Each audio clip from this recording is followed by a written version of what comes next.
Hi, friends. Welcome to another episode of That Sounds Fun. I'm your host, Annie F. Downs. I'm so happy to be here with you today.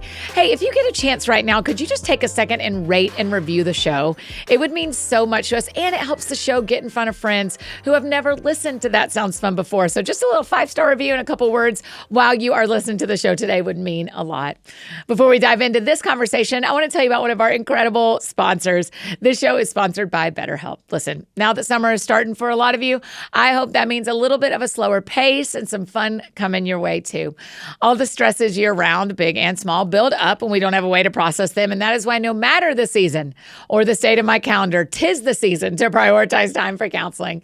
Have you given BetterHelp a try? It's simple to get started. It's entirely online, designed to be convenient, flexible, and suited to your schedule. Your session can be done from right at home. All you do is fill out a brief questionnaire. Y'all know we love a quiz. And you'll get matched with a licensed therapist. And you can switch therapists anytime for no additional charge, because finding the right match for you is really important too. Find some relief and get some things off your chest with BetterHelp. Visit BetterHelp.com/thatsoundsfun today to get 10% off your first month. That's BetterHelp, HELP.com/thatsoundsfun.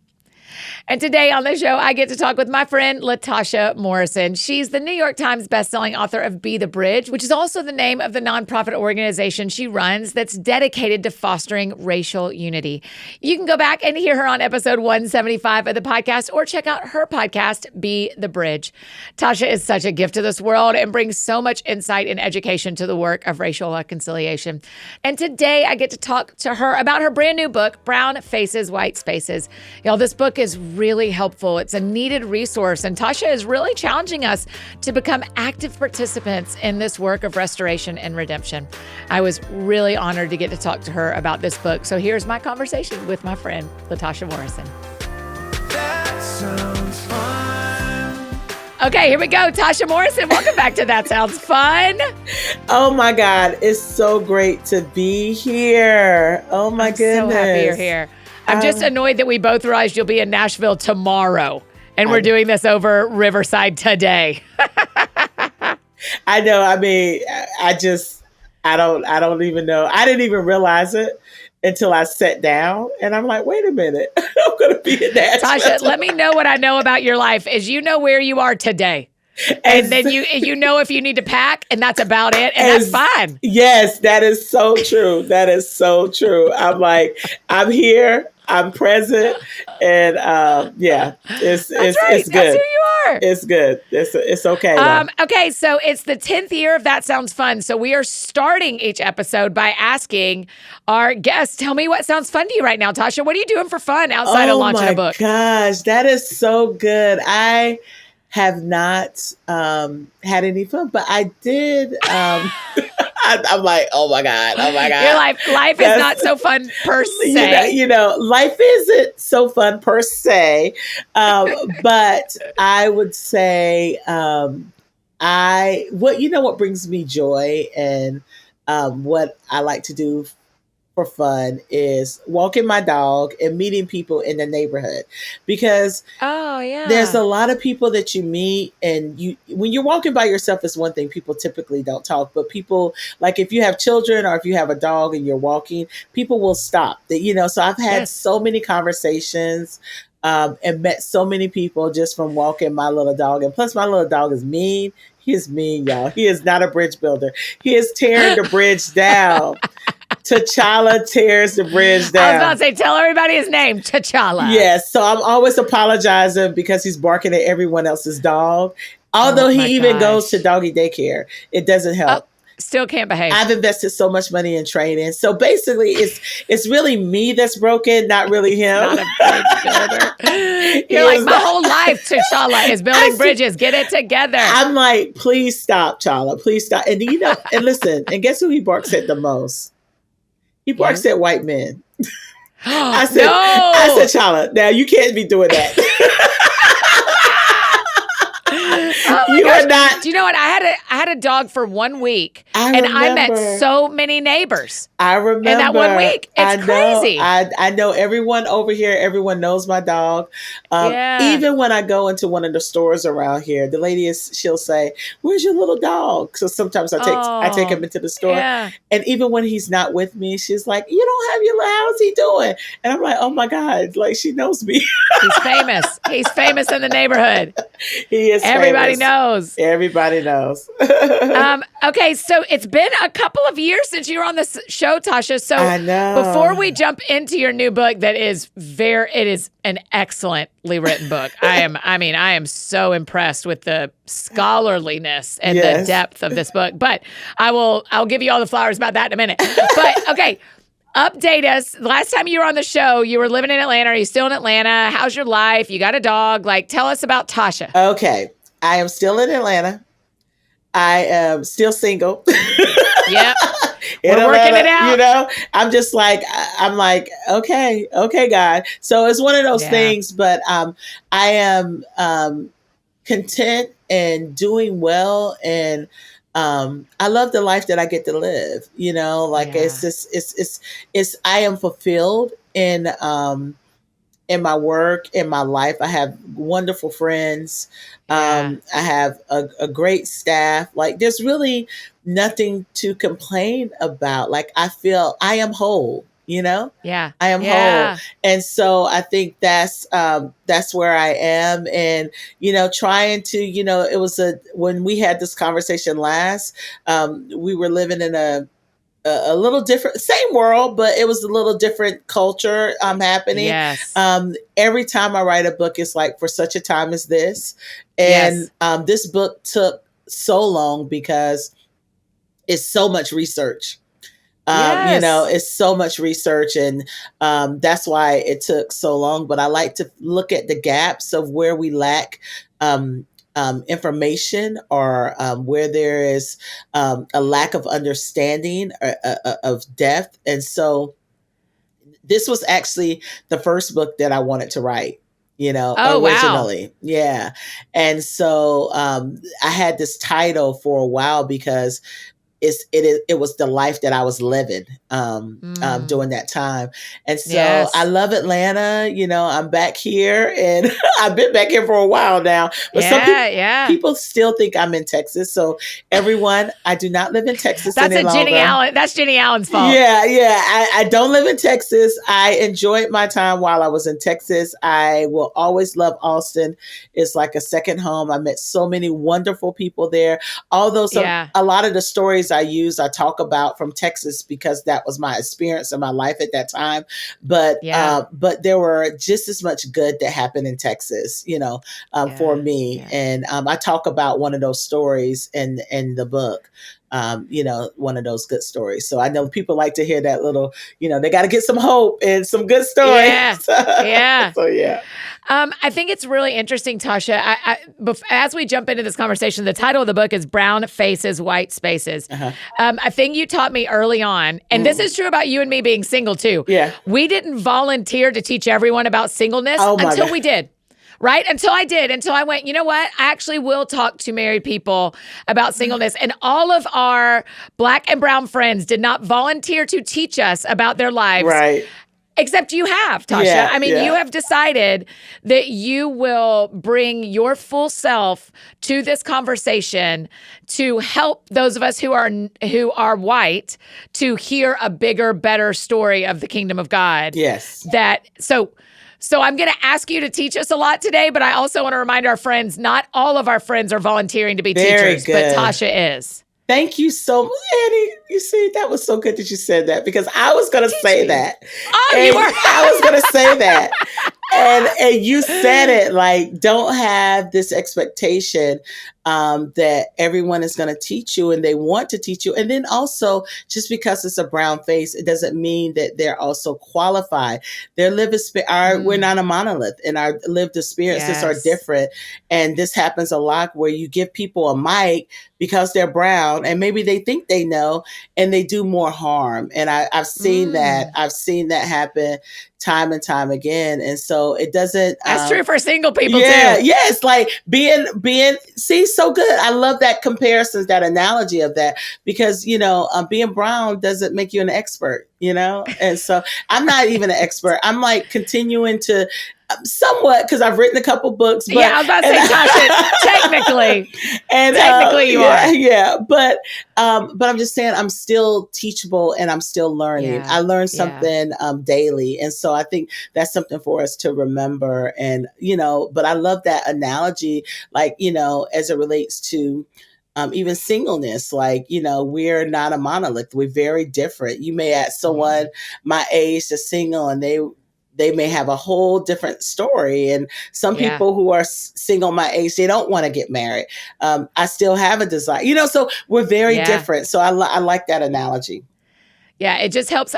It is one of you have taught me so much, but one of the core tenets that I have never forgotten is don't assume everyone wants to be your teacher. Exactly. And everyone does not have to be our teacher. We are allowed to just live our lives and not help anyone else understand our seat. I mean, I've been unmarried and a public person for a decade and never wanted to talk about it until things started shifting, and I felt invited by the Lord and by some friends to kind of like, hey, Annie, you're an expert. You've put in your 10,000 hours. So you can talk about it. Yes. I mean, it's something. And I mean, it's a conversation. And then there's people, if you've never been married or divorced, it's like a whole thing, So that's beautiful. But all of it takes you have to be brave and courageous to talk about all of it. So. Yeah. So in a world, I'm thinking back to when I taught school, in a world where the teacher next to me is not white. Uh-huh. And I'm listening to this conversation between Annie and Tasha. Uh-huh. And the teacher next door to me, the other 5th grade teacher, has a very different lived experience. What if I am curious about her life? Maybe it's another mom at the preschool, or it's your coworker, or it's the pastor or one of the other staff members at your church. Is the invitation to go, hey, I would love to talk about this. Are you willing? Or is it, I have curiosity after I've listened to this podcast. Will you listen and us talk about it? How do we approach our friends who haven't volunteered to be teachers, but we would love to learn from? Yeah. Assume that the answer is going to be no. And so don't even start from there. I think it's great to start from, you know what? We both have kids in the 5th grade, or we both have kids in the 3rd grade, or we're both married, or we're both teachers. You know what? Let's go to lunch. Let me get to know you. And because it's a part of who we are, you know what I'm saying? It's a part of our identity. And so a lot of times that will show up. And then sometimes we are just not, especially in this day and age now, you're going to find probably less people that would be willing to talk about this with white people than probably even 5 years ago or 6 years ago. Really? Yeah, because of all the things that's happening where people don't feel safe. And they feel like a lot of the curiosity has been performative. And so you'll probably find less people, because they're like, I'm not going to have this conversation with you because what are you going to do with it? Exactly. It's like a waste of time for me to, to share my heart, and just so you're going to benefit, but where is it going to go? Because a lot of this is trauma. Wow. A lot of this is triggering. It's trauma.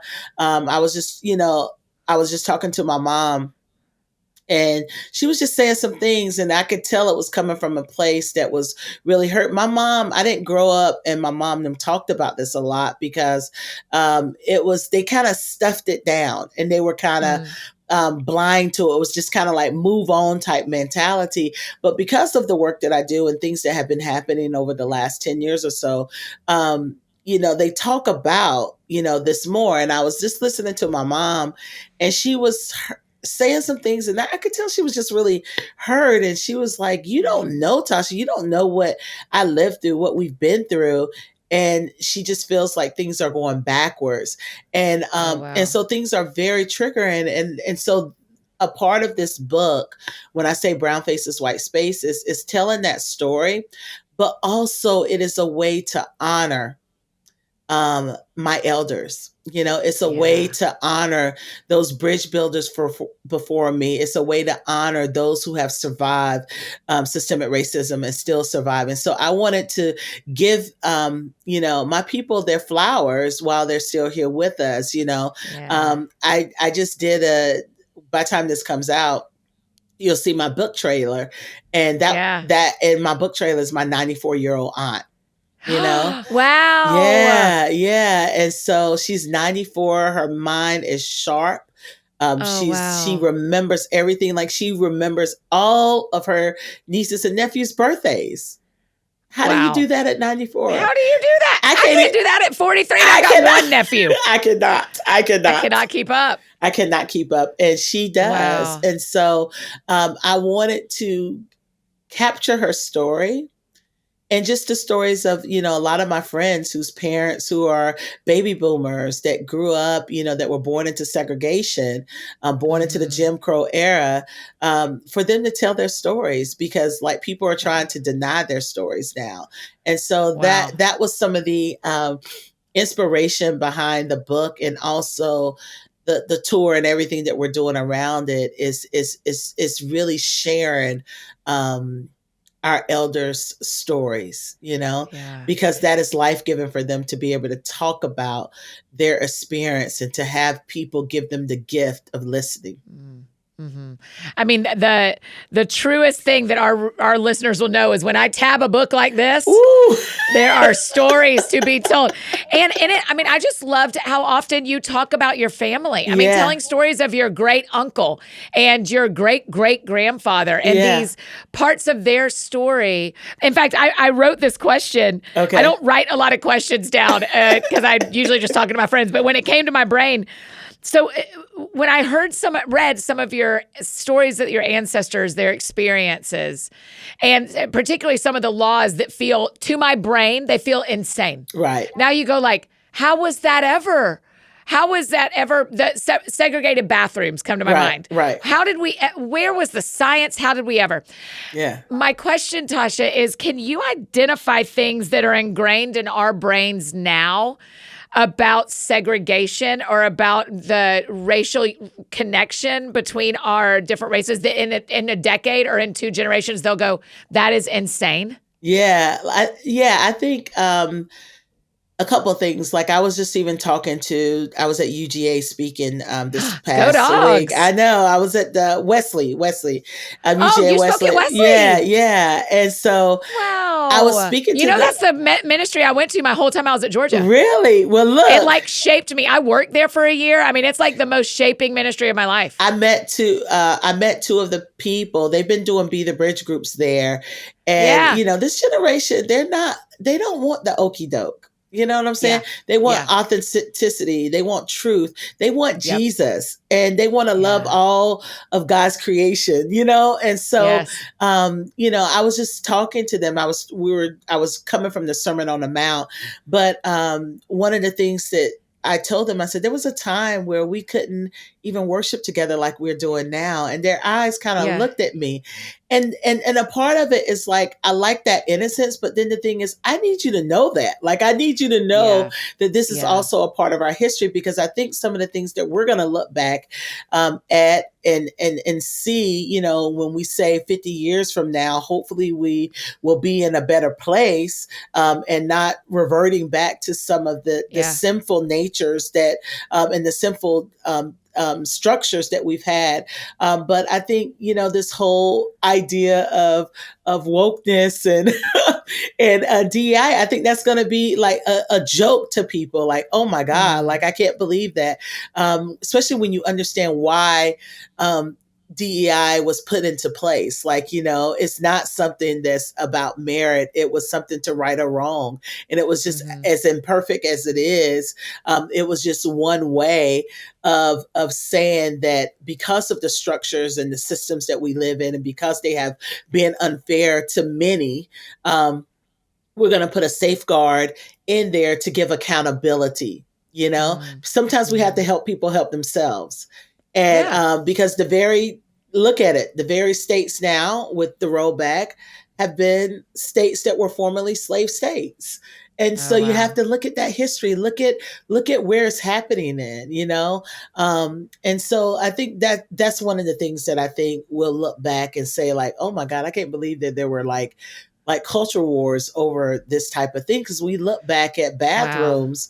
When I look back at bathrooms, it's not just bathrooms, Annie, it's cemeteries, you know Mm, it's in right. insurance, but I think the one that should get us the most is that it was churches, Yeah. it was Christian organizations, it was revivals, it was seminaries.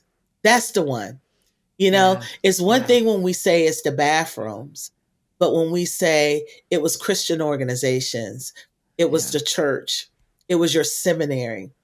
And most of us didn't get access to many of these institutions into the 60s. Annie, Yes. I was born in 1973. Okay.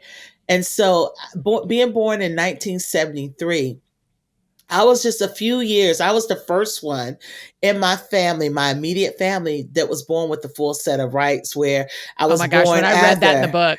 Right, right.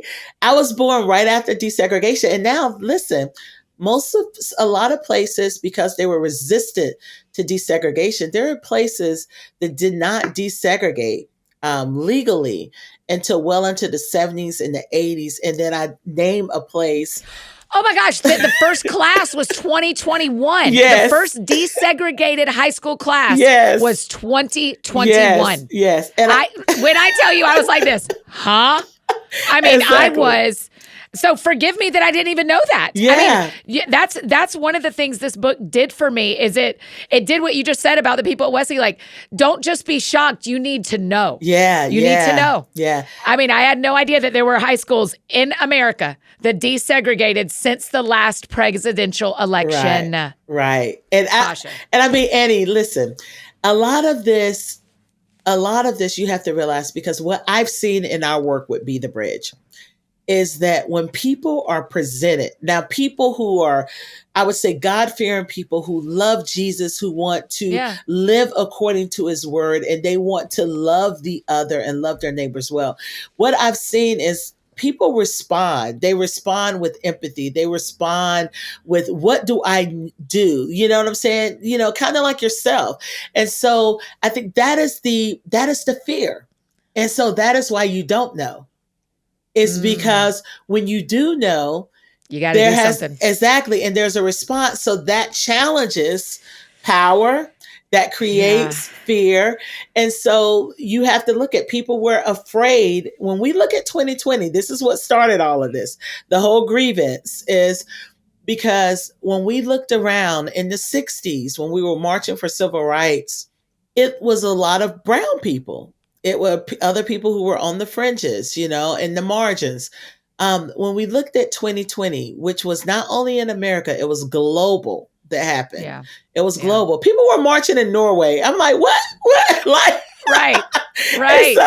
so I'm just saying, that was fearful to a lot of people, the stat that want to uphold the status quo, in a sense, because that created fear, because those marches in places were not brown people. They were Christians. They were congregations, denominations, people linking arms. You think about Asian Americans, Native Americans, Black Americans, white Americans. I mean, some of the marches I went to, Black people were the minority. Wow. And so that was powerful, and it was beautiful. And I know people who were not Christians who said, for the first time in their life, they had hope. Wow. There was an Wow. opportunity there, and Mm-hmm. we missed it. And a lot of those fringe ideals started within the church, that kind of snuffed the life out of what God was doing, bringing his people Wow. together. Uniting us, not just physically, but, mentally, emotionally, spiritually. It Mm-hmm. was drawing people unto God, because the love that we have for one another points back to our Father. And I think that's what Wow. people were seeing, in that, because I do this because of my faith. It is my faith that is shaping my politics. It's not the other way around. And I think that's really key. And it was a beautiful thing. And we're not there in 2024 where we were in 2020, and there were a lot of other things happening at that time where, we were at home. It was the pandemic. It was all these things happening, but it made us very sensitive to it. And I just feel like we missed a great opportunity. But God is always about restoration and redemption. Yeah. And I feel like, I don't like to call myself this, but I was, this year was very hard for me. Like, you saw me back in February, and it was like, this year I told 2024 to act right. And you did. I know. And it didn't. And it did not. It did not obey. It did not obey. I lost my friend. I lost my friend this year. And I was just really like, this is hard work. Like, I need to do something different, Lord. Like, this is just difficult. Like, people don't want to learn. People don't want to grow. People don't want to do better, and so some of that, just in that, you want to, at times you do want to give up. Because we're fighting centuries old issues, and you sometimes can feel hopeless in it. And I think one of the things that I realized is that, the messages, the books that I write are very prophetic. And, they're truth telling, and people never want to hear the truth, because guess what? The truth makes you free. And people don't want to hear it. And that rejection is hard for me. It's hard, I know. Tasha, when I was reading, so if we're removing our podcasting hats and putting on our friend hats, when I was reading the book, I thought, Tasha is saying hard stuff, and I don't want people to be mad at her. Yeah. I don't want people to be mad at you. I want them to pick up brown faces, white spaces, and love you the way they love you at the end to Be the Bridge. Yeah. It's right. And it's a different message. It's a different, it is not Be the Bridge is this book that goes, look, you can do it. Yeah. You can do it. Like, look, let me help you do this. Yeah. And brown faces, white spaces says, I told you could do it. Now let me show you where to do it. Yeah. So and right? I mean, is that a fair assessment of the book? Yeah. Yeah, it's book number 2. It's the next part. It's the next part of the transformational pathway. That transformational pathway of awareness, acknowledgement, lament, repentance, preparation, confession. dedication, liberation. Yes. And so that's a part of it. That's a part of reproduction, the preparation, dedication, and liberation. And so, we want liberty and justice for all. We want, Jesus is about the liberating business. Like, let's not politicize that word. Like, our gospel is liberating. I love when you do. I mean, people are going to love reading through that, how you wove throughout the whole thing. You're like, okay, now in this area of culture, Jesus meant to liberate people. Let me show you how. In this area of culture, like when you talk about sickness, I mean, I had a pretty profound experience during COVID, Tasha, of realizing that I was watching, and this is a bell curve, and it's an overarching statement. Okay. But it felt like, I mean, you say it in the book, when America gets a cold, brown people get pneumonia. Right. And I felt that during COVID. I thought, there are people who have money to, and this could be racial or socioeconomic, but COVID could be handled better the more resources you had. Yep. And then I went, oh my gosh, is this the entire medical field? Yeah. And in your chapter about healthcare, you're like, yeah, Annie, this is the whole medical field. Yeah.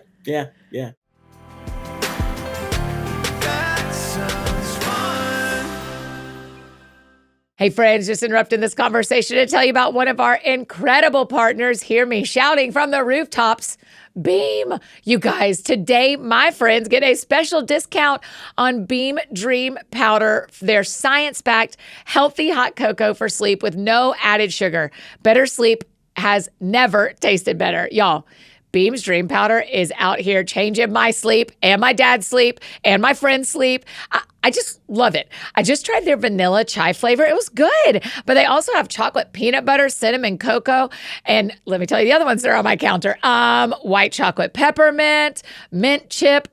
I am telling you, this is the sponsor for me. I love it so much. It's only 15 calories and 0 grams of sugar. You just mix the powder into hot water or milk, froth it, and enjoy it before bed. I usually do like I heat the water up in my kettle, and then I just mix up and put a little bit of milk on top, and it is so good. If you're having trouble falling asleep or staying asleep, this stuff works. But other sleep aids can leave you feeling groggy the next day. And Dream has this all natural, powerful blend of reishi, magnesium, L-theanine, apigenin, and melatonin that help you fall asleep, stay asleep, but you don't wake up groggy. You wake up feeling so refreshed. If you want to try Beam's best-selling Dream Powder, please do. You can get up to 40% off for a limited time when you go to shopbeam.com/fun and use the code FUN at checkout. That's shopbeam, BEAM.com/fun, and use the code FUN for up to 40% off. And I have another partner to tell you about, Storyworth. You know, there are some stories about my dad that I could listen to over and over again. I'm so glad I gave him and my mom Storyworth so I can keep these stories forever. With Father's Day just around the corner, this would be such a great gift for your dad or any father figure in your life. Here's how it works. Every week, Storyworth emails your loved one a thought-provoking question, and you actually get to help choose the prompts. I would go in about once a month and pick the 4 prompts I want my parents to answer. It's questions like, what was your favorite childhood toy? Or tell us about your first job. They simply responded to the email with a story. It could be long or short, funny or nostalgic, and the choice is theirs.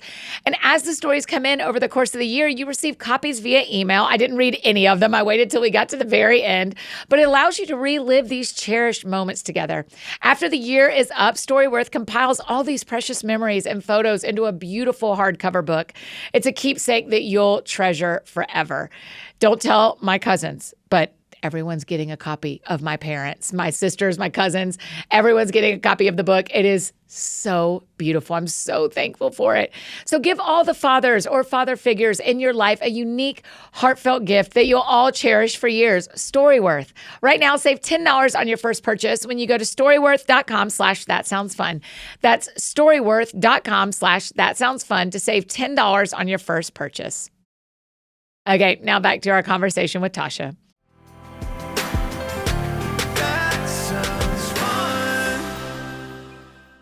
As I'm reading, Tasha, I want to tell the people the different topics because my question, you talk about education, healthcare, the justice system, the marketplace, the military, property ownership, entertainment, sports, and the church. Yes. So we read this whole book, and you tell us in the book, don't go fast, go slow. Yep.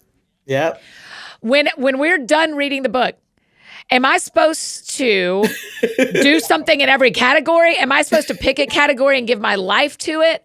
Am I supposed to look at where I'm already plugged in? Like we'll back up and talk through some of them, but spoil the ending a little bit. Like, what do we do? Well, I think one of the great things with that, there's questions at the end of each chapter. Every chapter, and they are so deep, Tasha. They aren't like, what did you think about page 5? No. Yeah, you were not kidding with those questions. No, and I'm gonna have some more, like some part 2 to that coming out because I want people to sit in this because we always say within our organization that this is a marathon, it's not a sprint. And people want to sprint through this. We like the right now, let me fix it, let me rush to the end. So, but what I want people to do. Yeah, that is exactly what I want, Tasha. You are right. Like for you, Annie, like think about the spaces that you're in. So you think about, so some people who are reading this, they're in the healthcare space. So that's going to be the space that they have interest in and saying, how do I be a liberator within this space? Like, how can I help educate people? How do I dig deeper into this? Because each of these sections could have been a book by itself. Literally. Yes. And maybe someday you'll do that. Yeah. Maybe you'll break it out and do 8 or 9, however many it is, different mini books. They could have been and there's some books out there that people can pick up and read. But then also this book is filled with scripture. So every book is not going to give you hope and scripture and pointing you back to Jesus. And so I think, there's going to be educators. So I would say pick what presses your heart. Where's the conviction? Choose that particular system and lean into that system. So like for you, like probably church is one that stands out to you, and your work is within the faith-based space. And so that could be one that you lean into more and continue to learn and to grow and to build conversation around. I want people to have book clubs around it. I want you to put your head together with other people and think about this, because listen, we cannot settle. We cannot settle for the way things are. We cannot settle for where some are flourishing and others aren't. Like, to me, this work has to be conviction. So my prayer is that the Holy Spirit would convict people as they read, because I think that's the only sustaining power and grace. Because if not, it's like we pick it up while it's in the news, or we pick it up while it's popular and we don't want to be left behind, or we pick it up when it's the end thing to do, and then we put it down. But, like with us, would Be the Bridge, we're here when it's on the news and when it's not. We're not.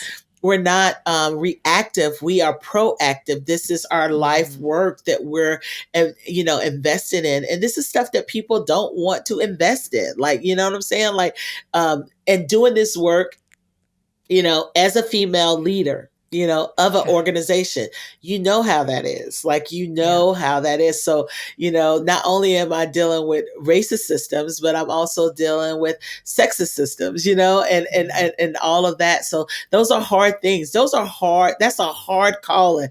And me and Jesus and I, man, let me tell you, I'd be like, what in the world?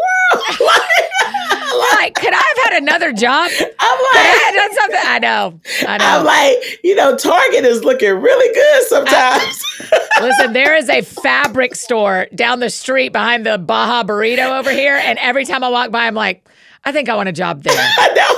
I think I want to cut fabric for people who make quilts and baby outfits. Oh my gosh. Tasha, I'll tell you the one I felt most convicted about that we can talk about if you're willing. Okay. I mean, I don't have any family in the military. So I read that one and I learned, again, I think reading the whole thing is important. Yes. But I run 2 businesses. I am in the marketplace. Yes. And I will tell you, every time I post a picture of our staff, I want to do a lot of excuses of, well, we've interviewed a lot of different people and we're trying and it matters to us. And I feel the conviction of, do you have a staff that represents the kingdom of God? Yeah. And because if I want to do work for everyone, then I need people helping me lead and create work that is for everyone. Yeah. And so I do feel that conviction, Tasha. Yeah. And I think that the most, because I think I am modeling how to run a company. Yeah. Yeah. For a lot of people. And one of the challenges you write about in the book, I'd love for you to speak into is often as business leaders or as, I'm just going to talk about me and I hope that people can connect. Okay. As a business leader, often it feels like the people that are Black and brown and other races have not had the opportunity to grow in the sphere, and so they look less qualified. Yeah. Well, they just haven't had as many opportunities. Yeah. So will you talk about that? How do we hire thinking of that when the less opportunity is a part of the problem? Yeah. I think you have to be very intentional and strategic.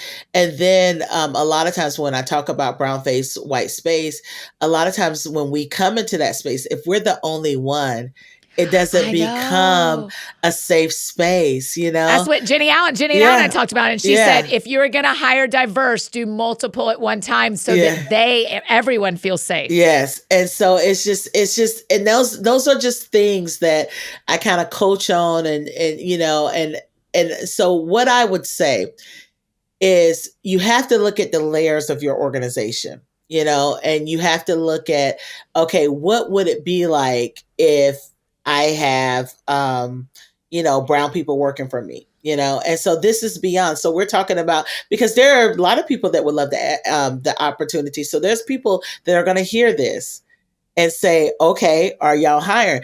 But a lot of times we hire from proximity. We hire people that know someone that knows someone. And a lot of time those people look like them. And so that's how we like to hire, because we want to keep what we say our DNA. I mean, just language like that. I mean, I hear churches say that all the time. So you're basically excluding groups of people that are not your DNA. Tasha, when we have a job opportunity, I said, thoroughbreds run with thoroughbreds. That is what I said to our staff. Yeah. Because that is true, that if you're a good worker, the chances your friends are too. Yeah. But I need you to be thinking outside of just your friend group into more diverse spaces. And I need to be thinking into more diverse spaces. Exactly. So it's the tension is holding both of those. That I do trust that the friends of my coworkers are impressive people, but the likelihood of them looking like me is 100%. Yeah. Or 85%. Exactly. And then when we come into those places, it's more of assimilation. We want you to be like us, think like us, do like us, versus where, no, like, diversity is a beautiful thing. Yeah. That's the beauty of Acts. All of the people coming together from different backgrounds, the common denominator was Jesus, but language was different. Worship was different. Style, how they dressed was different. Like, all of these things were different. And it wasn't about them coming into assimilating, but it was about more of them falling under the new kingdom, and what did that new kingdom look like? And you see those challenges that Peter had in that. You see those challenges that Paul had to work through, within this new kingdom, this new covenant now, like, that was being set up, this new church that was being set up. So some of the things, it wasn't that the old was passing away, but there was a newness that was entering in, and so I think that's the beauty that we have to look at, is that there's something that and being a brown face in predominantly white spaces, there was something that I was bringing. There was some, in one space, there was more rejection. In the last space that I was in, it was more welcoming. They were open to, like, the challenges or the things in my perspective and what I was going to say, and my experiences being different, because it helped them grow as a person. So it wasn't, they weren't trying to make me something that was just like them, but it was kind of like, be you, Tasha. And I want you to be you, and I want you to pour into this, because we're missing it here. Like, I'm saying, and if our mission and vision is to reach this community doesn't look just like us. I see this all the time, where, if you're saying you want to reach, all Christians are, what I'm saying? Like, if we put this broad stroke on it, but if you're saying you want to reach a more diverse community, as Annie Downs, then you're going to have to do things differently. And you're going to have to think differently and bring people around you that can help you with that, and be open. Because I think what we do is, when we feel uncomfortable with something, we feel that discomfort is wrong. Right. We, instead of thinking like, okay, this may be a little conviction that's making me uncomfortable, we're like, no, we're uncomfortable, but like, that challenge is hard. And so you have to tap into, what is equitable, what is equality, all of these things, and think of, and ask yourself, why am I so resistant to this? And I think that's just the self-work that we have to do, because, all of this work begins with you as an individual. It starts with you looking at yourself in the mirror and really, dealing with it. I mean, there's things that I have to look at myself in the mirror and deal with, and remind myself of this, because that's why I called this brown face, because I wanted to be more inclusive Wow. I start the book off like, this is my experience. Now I can only write as a Black woman, you know, but I wanted to be inclusive and tell other stories. But I'm not gonna I can't tell everybody's story. You know what I'm saying? Mm-hmm. That is not Mm-hmm. my job. Right. I can't do that. So I empower you to tell your story, but I did Yeah. want to be as inclusive as I could be to say, hey, this is not just a Black issue, but this is a BIPOC issue. And so I explained that at the Yeah. beginning of the book too. So do you hope that BIPOC friends and read this as well as white friends, or is this a book for white people? No, this is a book for everybody.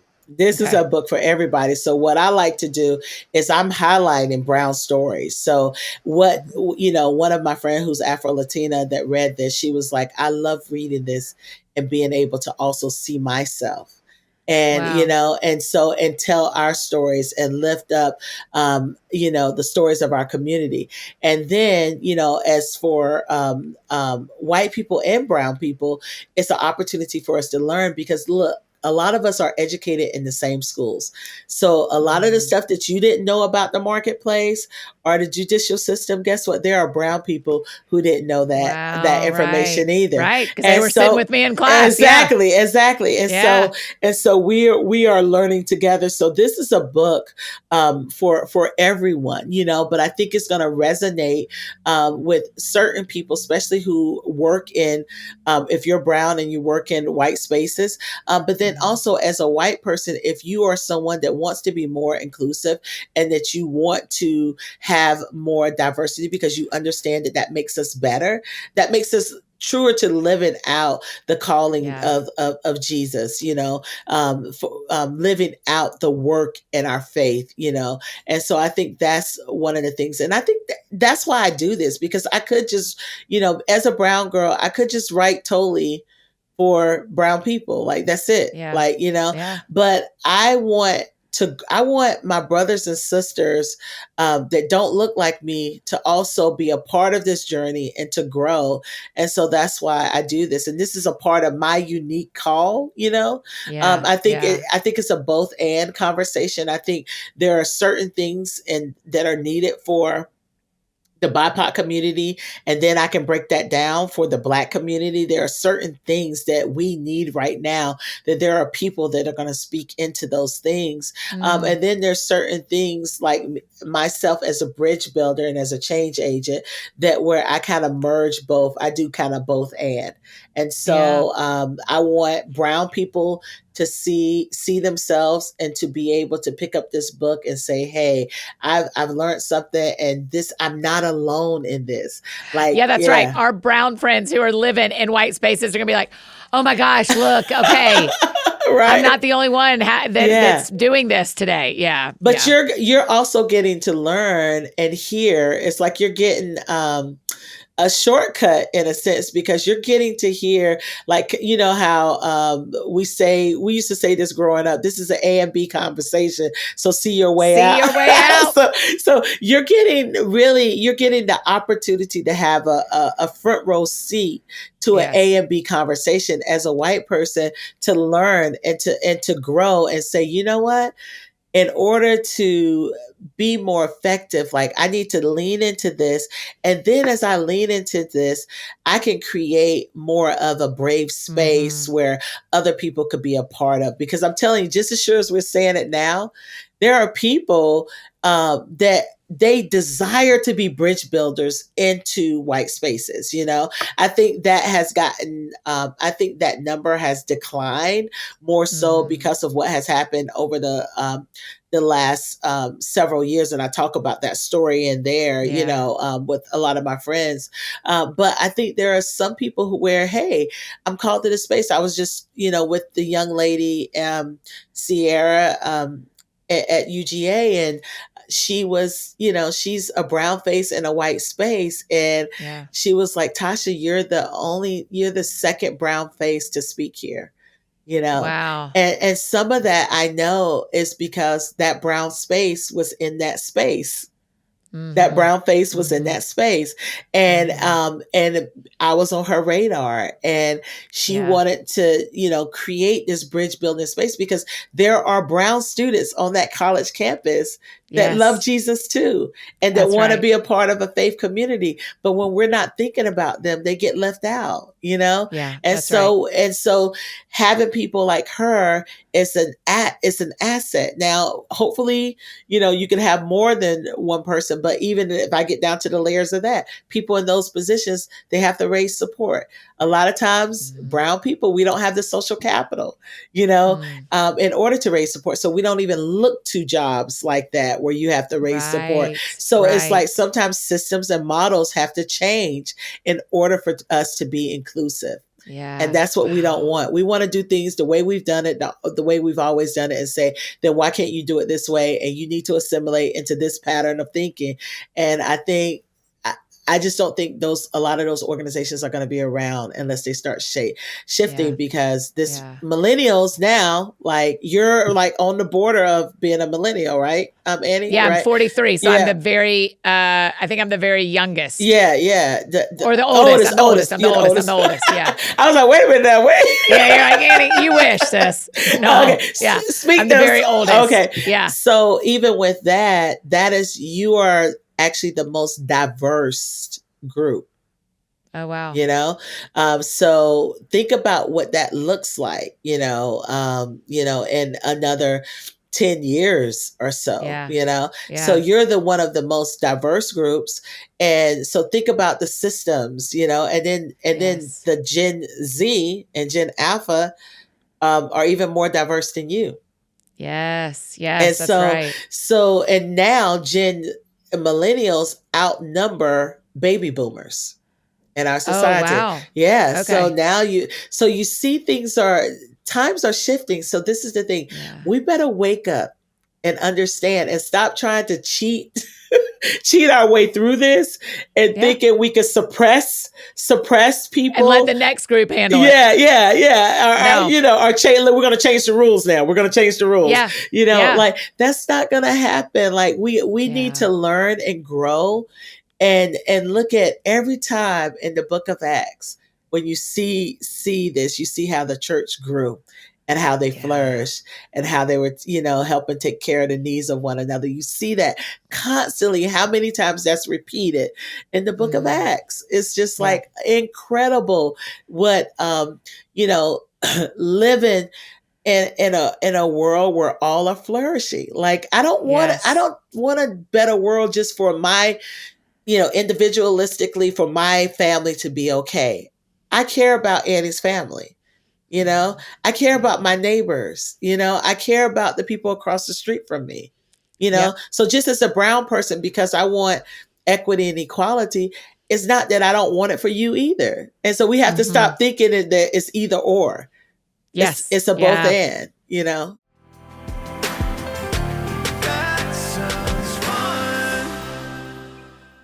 Hey friends, just interrupting this conversation one more time to tell you about one of our incredible partners, Thrive Cosmetics. If you're putting together little graduation gifts for girls in your life, this is a great idea. Throw in some Thrive Cosmetics makeup. They will love it. Y'all know I am a loyalist to Thrive Cosmetics Liquid Lash Extensions Mascara because it's truly the best out there. But Thrive Cosmetics has a full line of makeup for any look you're going for. Their whole line has clean, skin-loving ingredients with foolproof products that make it easy for any skill level to apply. You'll also love their highlighter stick, which is made to brighten and open your eyes. It's called the Brilliant Eye Brightener, and it looks like it gives you an instant eye lift. It's so bright and fun. You just apply it to the inner corner of your eyes, and it magically makes you look rested. I mean, if you're drinking your Beam, you should be rested, but this will help. And without a lot of effort. What's cool too is you can also use it as an eyeshadow for perfect daytime glow, or use the metallic shades for an easy smoky eye. It is literally a foolproof formula that makes it extremely easy to apply and blend, and it comes in 16 different shades. Thrive Cosmetics is certified 100% vegan and cruelty-free. They have thousands of 5-star reviews, including one from me. So it's really no wonder you see their makeup trending everywhere. But have you given it a try? One of the best parts of Thrive Cosmetics is that for every product purchase, they donate products and funds to help communities thrive. So refresh your everyday look with Thrive Cosmetics, luxury beauty that gives back. Right now, you can get an exclusive 10% off your first order at thrivecosmetics.com/TSF. That's Thrive Cosmetics, CAUSEMETICS.com/TSF for 10% off your first order. And now back to finish up our conversation with Tasha.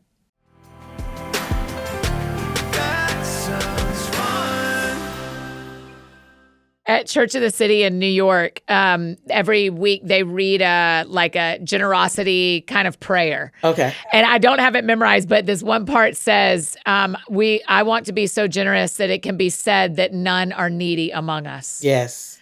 And every time that is the one line that catches me and just go, okay, who's the us? Yeah. I mean, I'm not like calling out Church of the City. I'm saying like in my life. Yeah. If I'm saying that about my life, if I want to say there's none needy around me, who does that mean? Yeah. That means the spiritually needy. That means the financially needy. Yeah. That means the food needy. Like, yeah. How do I need to live so that I see them? Because that's it, Tasha. I mean, yes. When there are homeless people on the street, what I want to do is not look at them. Yeah. Yeah. Yeah. Because if I cannot look, then I don't have to solve the problem. Yeah. So I have to, it is like a discipline of like, look right here, right now. This is a real person made in the image of God. And God loves them as much as he loves you. Yes. And that problem is if we solvable. can do that. Yeah. That problem is solvable. We could solve that issue. I went to Korea and South Korea in 2022.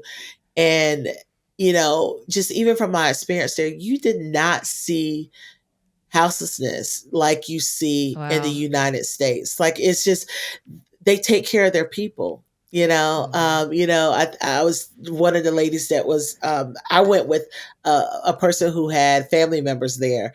And so cool. I got a different experience. It wasn't just a touristy, but her cousin who, she was just going back to work. She had been on maternity leave for a year. And now her husband was going on his paternal leave. And so they create, incentives for people to have children, and so they've created this where the wife gets a year and the husband gets a year. And, and you don't see, like, I probably saw one person that was houseless, and I visited 3 cities. And it's just, and I'm not saying, I'm pretty sure they have their issues just like we have our issues, but it makes no sense for America to have the houseless issue that we have. Like, it's just, and how scripture instructs us to take care of the needy. And I know America is different from the church. Okay. So that's 2 different things, but America is made up from systems and people that are in the church. You know what I'm saying? Yeah. Right. I mean, there's a world where the people who talk about us being a Christian nation oh my gosh, may need to think about the homeless situation. If you get to pick, you get to decide. I mean, there's are a we lot a of Christian nation? If so, then there's a totally different responsibility. And even if you say you're not, that still we don't get a way out. Like, as a Christian, we don't get a way out. Right. We have to live out, Matthew. And so, I mean, I just think, that is why I wrote this, because I think one of the chapters is number 4, chapter 4 is called Liberty and Justice for Some. And with a question mark. With a question mark. And that's on the justice system and really looking at that. So what I like to do in my books is I like to tell a personal story because I'm a storyteller, and I like to be personable. And so I want people to glean from my story and to kind of pull you in to help you understand the overarching issue. And then I like to tell a historical story, where, like, these are things that happen. Like, this is why we're here. Like, so yes. you can understand the why. And then, I mean, there are 50 pages of footnotes in this book, Tasha. Y'all did the research. I was like, gosh, how much more of the book? I'm on the last chapter. And I was like, oh, the last 50 pages are notes. Yes. Yeah. So every chapter has a pretty intense amount of research and that historical story. Yeah. Yeah. I'm thinking about how some of the ways to make some of the research available too. So I'm just thinking about that just so that people can do a deeper dive into. I mean, you did it. Make us use our brains. Yeah. You told us what to go read. Yeah. Go read it. More work, Tasha. Go read it. You told us right back here where everything's coming from. So you have done the work. It is ours to go actually do the reading. And I think you have the version. They're going to be, there's a QR code that's also pointing you to resources that Be the Bridge has created to help you dig deeper. So we have like all of that right here. What I'm doing right here is I'm opening up the conversation. We have content that we've created for years now that takes you into a deeper dive. We have a whole online academy that takes you into a deeper dive with that. And so there's going to be QR codes. And then also the liberation stories. I think they're in there. Are the liberation stories in there? Oh my gosh, in every chapter. Yeah, the liberation stories of people. And, so those. Talk about giving people flowers. You're like, you want to know what this looks like? Ask Derek and Paige Jackson. Yes. Because they went and did it. Yes. I love it. And so that's what, I like to do that. And because that also gives people a sense of hope, because I know for me, I have to have hope in this world. Like, that's right. The Lord has to remind me of my hope daily. Yes. Because this can spiral into despair easily.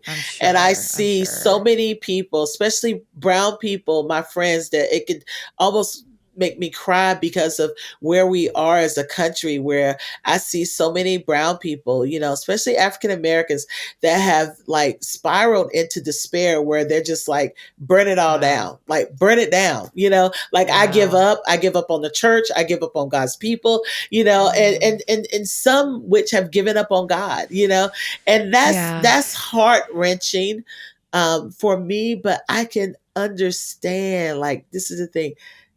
I can see how you can get there if you don't take care of your heart. Yeah. If you don't take care of your heart, I can see. So when I write, I like to give people some hope, Yes.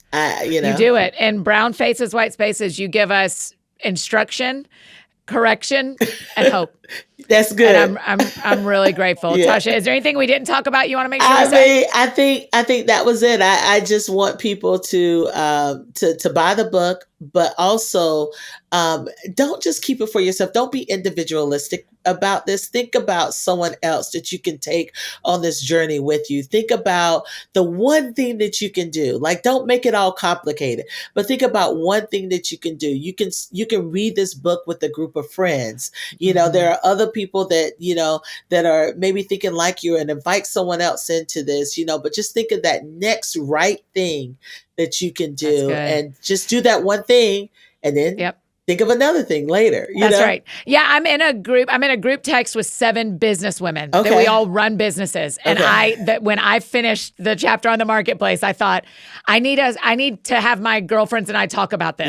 Yeah. About, like, what are you doing in your sphere of running a business to be right in this and to be doing this well. So that's my next thing, Tasha. You can ask me, keep up with me. And I would make myself available if you decided to do a Zoom with your friends. And we can talk about some really intentional we will hire things. you. If we do that, we will hire you to coach, just like you are. You are a coach. So. Well, I love you, Tasha. Thank you for writing so much a book for having me. It. Okay, great. I'm really grateful. Good. I'm You're so the glad. best. Thank you. Oh, you guys, don't you love her? Man, she has been such a gift to so many of us that want to learn and grow and be a part of this conversation. So make sure you grab your copy of Brown Faces, White Spaces, and go follow Tasha on social media. Tell her thank you for being on the show. And if you liked this episode, I think you'll also love episode 485 with Esau McCauley, and literally any of our episodes, as we talked about in the show, with Mike Kelsey. Isn't he the best? Oh my gosh, I love Mike Kelsey. So we actually have an entire Spotify playlist of all the interviews that Mike Kelsey has done on our show, so make sure you check that out. It'll be linked in the show notes below. If you have any questions from this episode, drop them in the Q&A box on your Spotify app if you're a Spotify listener, or send them to us on Instagram at That Sounds Fun Podcast. We'll try to answer them there. If you need anything else from me, I'm embarrassingly easy to find. Annie F. Downs on Instagram, Twitter, Facebook. Anywhere you may need me, that is where you can find me. I think that's it for me today, friends. Go out or stay home. Do something that sounds fun to you, and I will do the same. And honestly, today what sounds fun to me is today's the day I finish my Storyworth book for my family. So that's part of it. I'm going to get on the couch, sit outside on the porch couch, and I am going to finish my Storyworth book so that we can get it to all of our family. Y'all have a great weekend. We'll see you back here on Monday with one of your favorites and mine, our dear friend, Catherine Wolfe. Y'all have a great weekend. That sounds fun. That sounds fun.